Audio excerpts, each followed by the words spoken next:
এ জগতের সকল পাপীদের মাঝে আমি শ্রেষ্ঠ পাপী, যার ইচ্ছায় অনিচ্ছায় পাপের কোনো শেষ নাই। জেনা থেকে শুরু করে কবিরা অবধি সকল পাপ যেন আমার চেনা সঙ্গী। তাই আমিও যদি কিছু চাই, তাহলে কি আমাকেও দেওয়া হবে তোমার অনুগত বান্দাদের ন্যায়?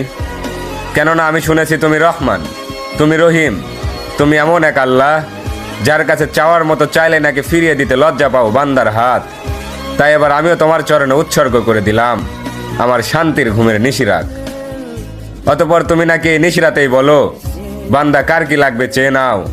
আর এবার আমি তোমায় বলছি মালিক, তুমি আমায় দুঃখ দাও।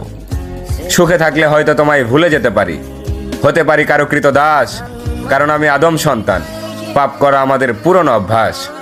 অতঃপর ইয়া রহমান, সব ভুলের ক্ষমাস্বরূপ হয়তো মরিয়ম ইবনে ঈসার মতো আমাকে উঠিয়ে নাও, নয়তো ওমর ইবনে খাত্তাবের মতো খাঁটি হেদায়েত দিয়ে দাও।